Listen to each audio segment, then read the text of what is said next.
नाजरीन आदाब, मैं सबिहा तबस्सुम और आप देख रहे हैं 95 उर्दू खबरनामा।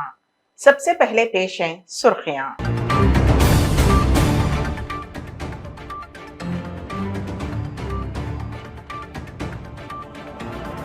तेलंगाना सेक्रेटेरिएट की इफ्तिताही तकरीब मुलतवी।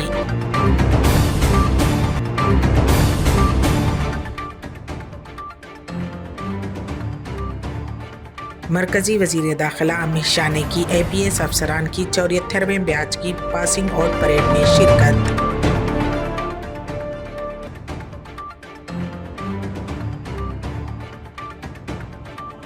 दहली शराब घोटाला मामले में गिरफ्तारियों का सिलसिला जारी।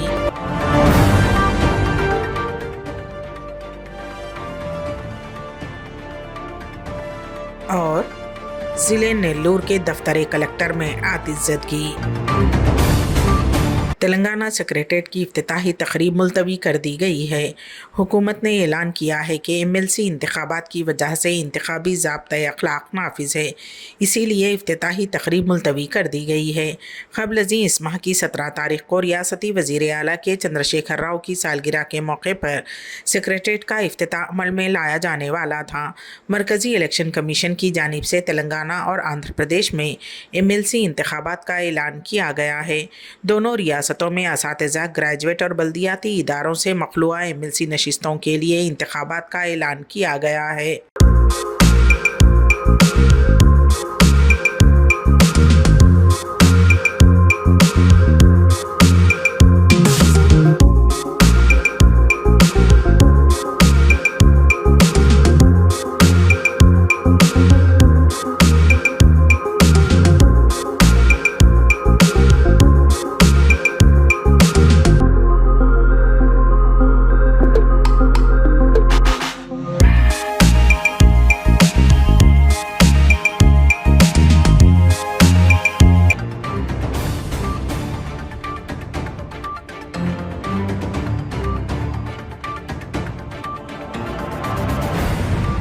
हैदराबाद में वल्लभ भाई पटेल नेशनल पुलिस एकेडमी में APS अफसरान के 74वें बैच की पासिंग आउट परेड का आगाज़ हुआ।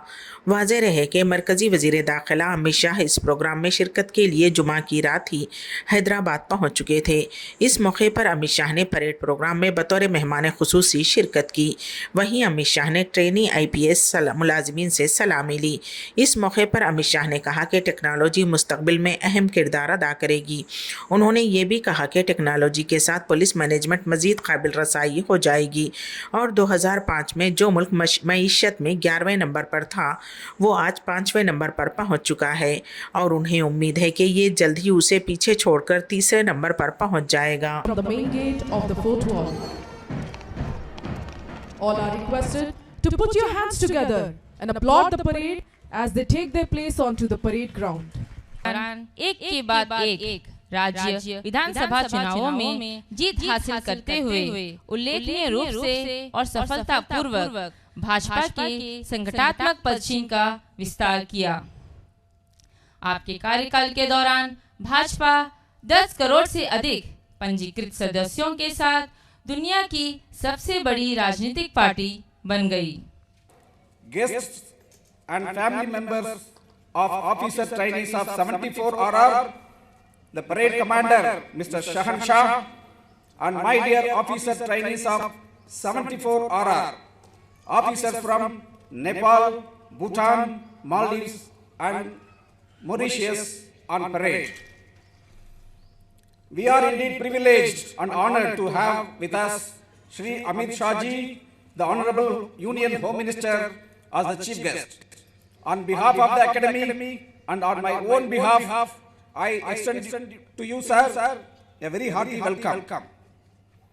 166 officer trainees of 74 RR of Indian Police Service and 29 foreign police officers from Nepal, Bhutan, Maldives and Mauritius have completed 46 weeks of phase 1 training. Hereafter, they would undergo 29 weeks district practical training in their cadres to relate the learnings of the academy with the field challenges.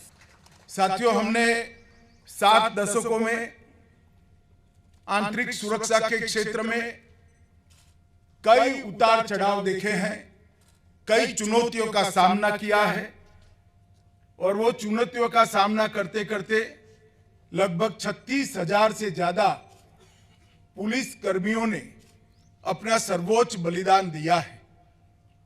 मैं यहाँ आने से पहले प्रतीकात्मक रूप से शहीद IPS जवानों के शहीद स्मारक पर गया और शहीद आईपीएस जवानों के साथ साथ उन सभी 36,000 पुलिस कर्मियों को मैंने आप सब की ओर से श्रद्धांजलि दी है, जिन्होंने अपना सर्वोच्च बलिदान देश के आत्मसम्मान और उसकी आंतरिक सुरक्षा की रक्षा के लिए लिया है।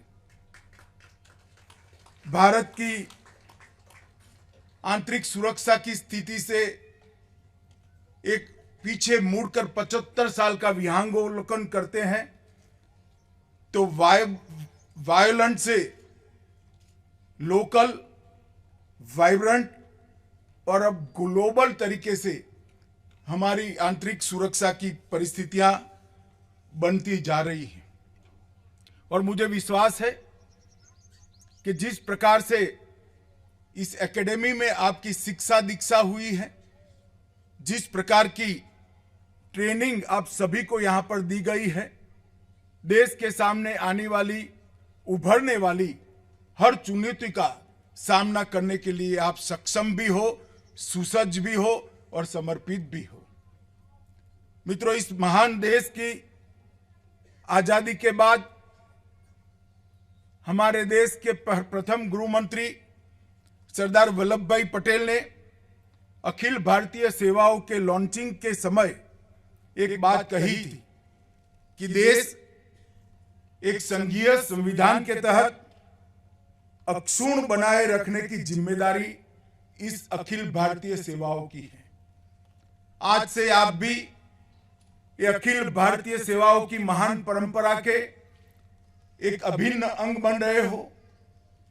सरदार पटेल का ये वाक्य, वो लौह पुरुष, वो मनीषी का ये वाक्य आपके जीवन का ध्रुव वाक्य बनना चाहिए कि देश को एक संघीय संविधान के तहत अक्षुण्ण बनाए रखने की हम सबकी जिम्मेदारी है। मित्रों, सरदार पटेल ने इस कॉलेज की स्थापना के वक्त ये कहा था कि ये कॉलेज भारत में अपनी तरह का पहला संस्थान है। पीछे मुड़कर देखने पर इसकी कोई मिसाल नहीं मिलती है, लेकिन भविष्य की पीढ़ियों के लिए यह एक प्रेरक उदाहरण बनेगा। इसे अपने साथ दूसरों का भी निर्माण करना है। इसे अपने छात्रों के बीच वो प्यार और सम्मान पैदा करना है जो एक समय में शैक्षिक संस्थान का गौरव और विरासत हुआ करता था। मुझे लगता है कि एकेडमी ने 75 साल में देश के प्रथम गृह मंत्री ने एकेडमी के सामने जो लक्ष्य रखे थे वो सभी भली भांति पूर्ण किए हैं। आज कुल 195 अधिकारी प्रशिक्षु अकादमी में चरण 1 का बेसिक कोर्स का प्रशिक्षण प्राप्त कर रहे हैं। मुझे आनंद है कि इसमें 41 महिला अधिकारी हैं। इसमें 166 आईपीएस प्रशिक्षु अधिकारी और 29 प्रशिक्षु अधिकारी हमारे पड़ोसी देशों से, भूटान, नेपाल, मालदीव और मॉरिशस से है। मैंने जब देखा कि आपकी बेसिक क्वालिफिकेशन में सबसे ज्यादा टेक्निकल बैकग्राउंड के प्रशिक्षु है, मैं आप सभी को बताना चाहता हूं कि देश के प्रधानमंत्री नरेंद्र मोदी जी ने आने वाले 25 साल की चुनौतियों को निपटने के लिए पुलिस टेक्नोलॉजी मिशन की स्थापना की है। जो पुलिस टेक्नोलॉजी मिशन हमारे देश के सभी पुलिस संस्थानों को टेक्नोलॉजी की दृष्टि से न केवल विश्व के टेक्निकल चुनौतियों के अनुरूप बनाएगा। इसके साथ साथ हेड कांस्टेबल से लेकर डीजीपी तक की पूरी पुलिस प्रणाली को टेक्नो सेवी भी बनाएगा।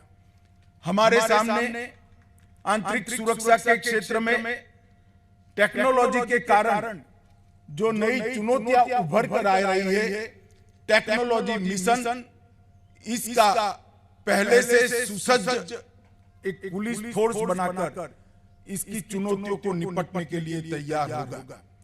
तेलंगाना प्रदेश कांग्रेस कमेटी के सदर रेवंत रेड्डी ने कहा कि हुकूमत रेगुलर वर्कर्स को हटाकर कंट्रैक्ट और आउटसोर्सिंग वर्कर्स की खिदमत हासिल करते हुए मजदूरों का इस्तेहसाल कर रही है।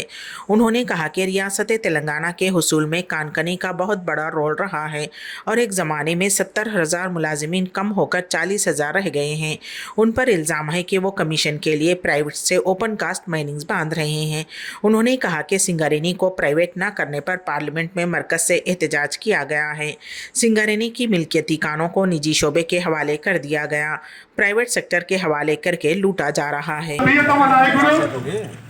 రేవంత్ రెడ్డి గారు సమస్యల గురించి మాట్లాడడానికి ఇక్కడ ఓసీబీకి రావడం జరిగింది। కాబట్టి కార్మికులందరూ కూడా చెప్పి మన ప్రియతమ నాయకులు పెద్దలు గౌరవనీయులు తెలంగాణ కాంగ్రెస్ తెలంగాణ రాష్ట్రానికి ఆశాజ్యోతి కాంగ్రెస్ పెద్దలు రేవంత్ రెడ్డి గారు షావిల్ పాషా గారు చెప్పండి। జేకేఓసీ కార్మికులు ఉద్దేశించి కాసేపు మాట్లాడతారు। ఇక్కడ ఈ జేకేఓసీకి ఏమేమి కావాలా, సింగరేణి ఏ విధంగా రానున్న రోజుల్లో కాంగ్రెస్ పార్టీ అధికారం చేపట్టిన తర్వాత ఈ సింగరేణి మొదలని ఏ విధంగా తీసుకొని పోవాలనేది సుప్రీంకోర్టు జడ్జిమెంట్ మీద సరైన శ్రమకు సరైన సుప్రీంకోర్టు తీర్పు 2016లో ఇచ్చింది సార్। పంజాబ్ కోర్టుకు వెళ్తే సింగరేణిలో మాత్రం ఈ రాష్ట్రం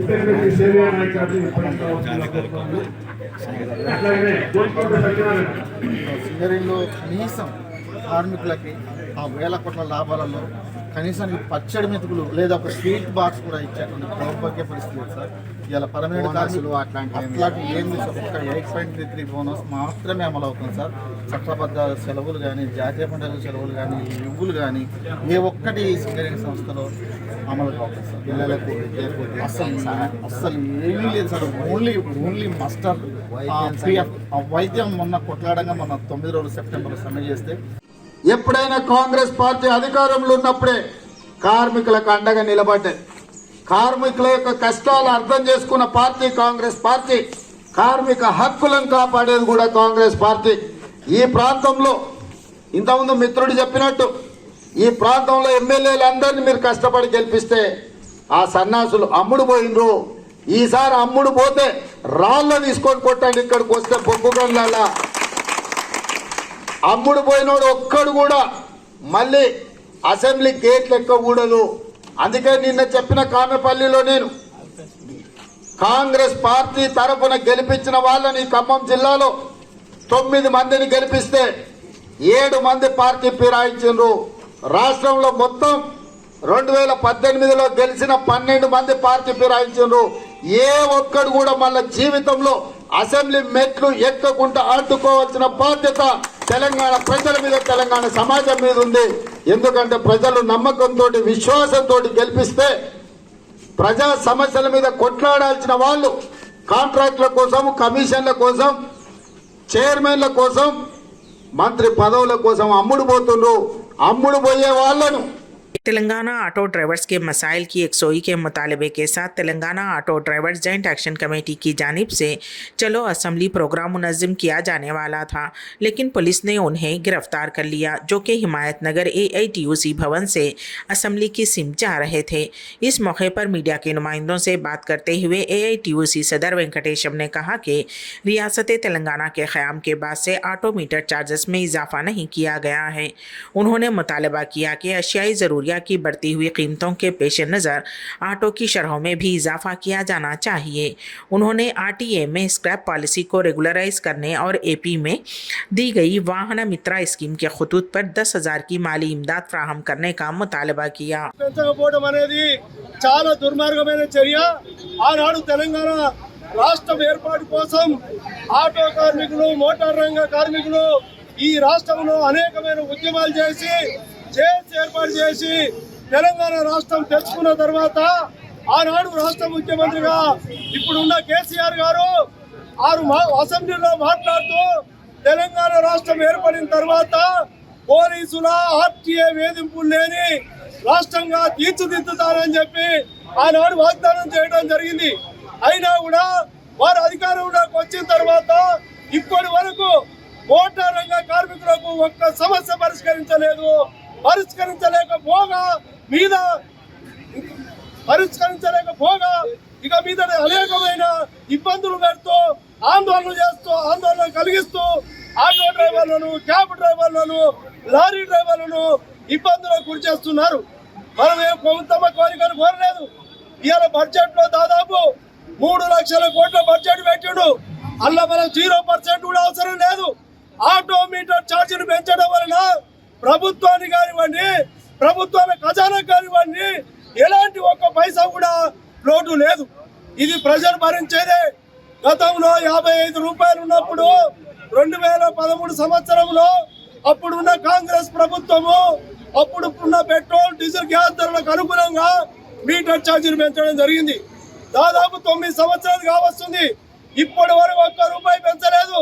పెంచకపోగా ట్రాఫిక్ పోలీసులు ఎక్కడ ఉన్న ఈ చాలన పేరు మీద వేల రూపాయల చాలనలు వేస్తూ వేధించడం జరుగుతుంది। ఈ మధ్యనే మనం అడిగాం, గత 20 సంవత్సరాల నుంచి ఇక్కడ ఆటో పర్మిట్ల నిషేధం ఉంది। ఇవాళ ఒక నిరుద్యోగి కానివ్వండి, ఒక పేదవాడు కానివ్వండి ఆటో కొనుక్కోవాలంటే 5 లక్షల రూపాయలు చెల్లించవలసి వస్తుంది। ఆడ ఆటో కొని బ్రతకాలంటే, ప్రజల సేవ చేయాలంటే 5 లక్షల రూపాయలు ఎందుకు చెల్లించాలని చెప్పి మేము అడుగుతున్నాం। ఈ నగరంలో అన్ని వాహనాలకు లేని నిషేధము ఒక ఆటో డ్రైవర్లకి ఎందుకు, పేదవాడు నడుపుకునే వాహనం మీద ఎందుకు నిషేధం అని చెప్పి రాష్ట్ర ప్రభుత్వాన్ని ప్రశ్నిస్తున్నాం। అదేవిధంగా రాష్ట్రంలో అధికారంలోకి వచ్చిన తర్వాత యాక్సిడెంటల్ బీమాను ఆటో డ్రైవర్లకు, క్యాబ్ డ్రైవర్లకు, లారీ డ్రైవర్లకు, హోమ్ గార్డులకు, పత్రికా మిత్రులకు 9 లక్షల మందికి అమలు చేశాడు। దానివల్ల నిరుపయోగంగా ఉంది, ఎవరికి లాభం లేదు। దాన్ని సహజ మరణాలకు, అంగవైకల్యానికి వర్తింపజేస్తే ఎంతో కొంతమందికి లాభం ఉంటుందని చెప్పాం। అదేవిధంగా ఈ రాష్ట్రంలో दहली शराब घोटाला मामले में गिरफ्तारियों का सिलसिला जारी है। ईडी के ओहदेदारों ने इस मामले में वाईसीपी एमपी मागुंटा श्रीनिवासलु रेड्डी के बेटे मागुंटा राघवा रेड्डी को गिरफ्तार किया है। हाल ही में पंजाब रत्न मीडिया के हवाले से राजेश जोशी नामी शख्स को गिरफ्तार किया गया। उससे पहले एमएलसी कविता के साबिक एडिटर बुच्ची बाबू को भी गिरफ्तार किया गया था। ऐसा लगता है कि कल राघवा रेड्डी से पूछताछ करने वाले ईडी के ओहदेदारों ने शाम को उन्हें अपनी तहवील में ले लिया। आज उनकी गिरफ्तारी का बाज़ाब्ता ऐलान किया गया। ऐसा लगता है कि मागुंटा राघवा रेड्डी ने साउथ ग्रुप में कलीदी रोल अदा किया है। मागुंटा ने इससे मुताल्लिक़ तमाम मीटिंग्स में हिस्सा लेने की इत्तला है। ऐसा लगता है कि राघवा रेड्डी ने तहकीक़ात के दौरान काफ़ी मालूमात दी हैं। ईडी के अहलकार अब से बड़े लोगों से भी तफ्तीश करेंगे। बुच्ची बाबू की गिरफ्तारी के साथ ही इस मामले में एमएलसी कविता का नाम फिर से सामने आया है। मागुंटा श्रीनिवास रेड्डी के ताल्लुक से इग्रू फार्म्स प्राइवेट लिमिटेड पर माजी में कई मरतबा इल्ज़ाम लगाया गया है। इससे पहले ईडी ने दिल्ली में मागुंटा की रिहाइशगाह पर छापा मारा था। ऐसा लगता है कि ईडी के अहलकारों ने उन छापों में कुछ अहम दस्तावेज़ात जब्त किए हैं।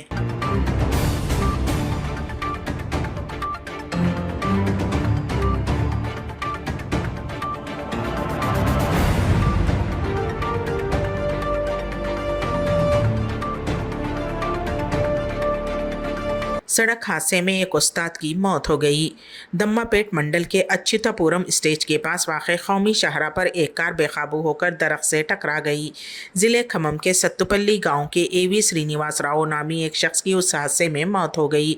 मुतवफ़ी चिलम्पागुड़म यूपी दम्मापेट मंडल में बतौर टीचर खिदमत अंजाम दे रहा था।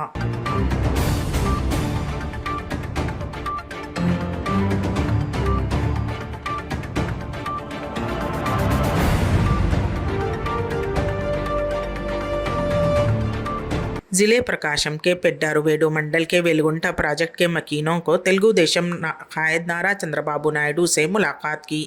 उन्होंने इस बात पर अपने दुख का इजहार किया कि हुकूमत ने उनसे किए गए वादे पूरे नहीं किए और वाईसीपी ने 18 लाख अदा करने के वादे को भी नज़रअंदाज कर दिया है। इस मौके पर नारा चंद्रबाबू नायडू ने रद्द-ए-अमल जाहिर करते हुए कहा कि 2004 के बाद से कांग्रेस के दौरे हुकूमत में कोई भी इक़दाम नहीं हुए हैं। सन 2014 में इक़्तिदार में आने के बाद उन्होंने इंकिशाफ किया कि उन्होंने काम में तेज़ी लाई थी। उन्होंने जगन पर बकिया 10% काम मुकम्मल ना करने पर भी तनकीद की है। टीडीपी के इक़्तिदार में आने के बाद नारा चंद्रबाबू नायडू ने यकीन दिलाया कि वो एक बेहतर पैकेज के साथ प्रोजेक्ट के रिहायशियों को इंसाफ दिलाएंगे। వెలుగొండ ప్రాజెక్టుకి ఫౌండేషన్ వేసి పని ప్రారంభించిన పార్టీ తెలుగుదేశం పార్టీ నాకు బాగా జ్ఞాపకం ఉంది. అది నేను ఆ రోజు చేశాను. మనం తెలుగుదేశం పార్టీ ఉంటే 2020 జూన్ కంతా మీకు నీళ్లు వచ్చేటివి. ఆ రోజు అందుకనే మీరు చూస్తే 12,50,000 రూపాయలు ఎకరాకి మీరందరూ అడిగిన దానిపైన నేను ఆ రోజు ఇది కూడా ఇచ్చాను, నష్టపరిహారం ల్యాండ్ కాంపన్సేషన్ ఇచ్చాం. కానీ మీరు కొన్ని కారణాల వల్ల జగన్మోహన్ రెడ్డి పెట్టినటువంటి ముద్దులు కానీ తప్పుడు హామీలు కానీ మీ గడ్డం పట్టుకోవడం కానీ అన్నీ అయిపోయినాయి. మీకే కదా రాష్ట్రానికే శాపం అయింది. ఇప్పుడు ఎక్కడ చూసినా కుంభకోణాలే, ఎక్కడ అభివృద్ధి లేదు. అదే మీరు తెలుగుదేశం పార్టీ పదే నేను మీకు చెప్పా, మీరు నా మాట వినుంటే ఈరోజు వెలుగొండ పూర్తయ్యేది, పోలవరం పూర్తయ్యేది. పోలవరం నీళ్లు నేరుగా నల్లమలై ఫారెస్ట్ ద్వారా అటు బనకచెర్ల తీసుకుపోయేవాళ్ళం. అవసరమైతే వెలుగొండ ప్రాజెక్టు కూడా నీళ్లు తీసుకురావడానికి ఎంత ఖర్చు అవుతుందో ఆలోచించాను ఆ రోజు. నేను ఇది గోదావరి నీళ్లు వెలుగొండ కూడా తీసుకురావడానికి ఆలోచించాను. నేను ప్రారంభించిన ప్రాజెక్టు ఈ వెలుగొండ ప్రాజెక్టు 4 ఏళ్ళు అయింది. 4 ఏళ్ళు అయితే అతి లేదు గతి లేదు. ఇంకా వీడు చేసేది కూడా ఏమీ లేదు.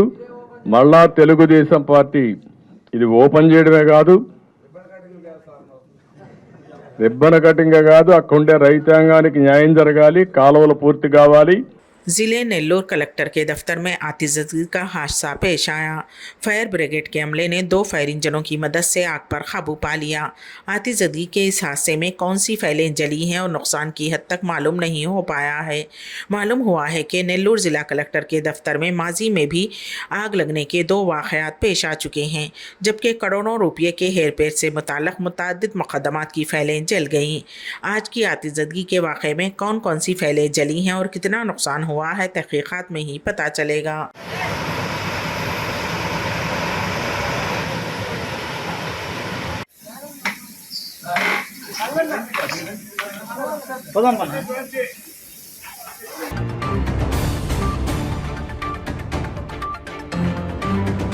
ज़िले करनूल के अदोनी कस्बे में बुरखे में मलबूस एक खातून ने हंगामा बर्पा कर दिया।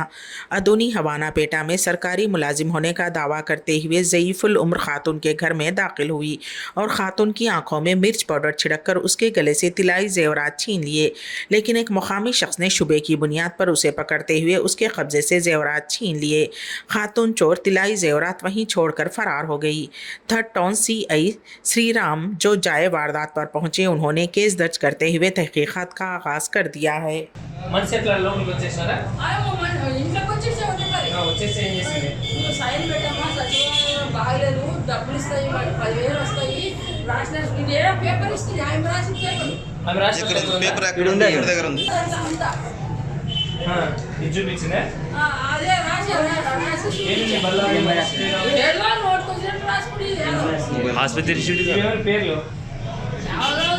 అది పేపర్ ఎవరు ఇచ్చింది? అది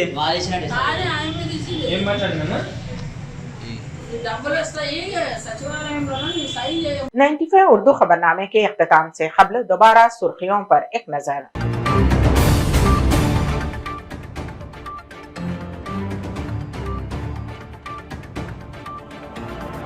तेलंगाना सेक्रेटेरिएट की इफ्तिताही तकरीब मुलतवी।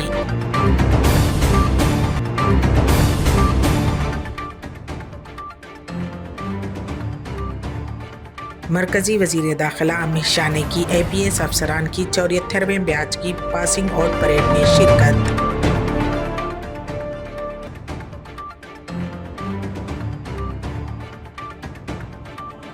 दहली शराब घोटाला मामले में गिरफ्तारियों का सिलसिला जारी।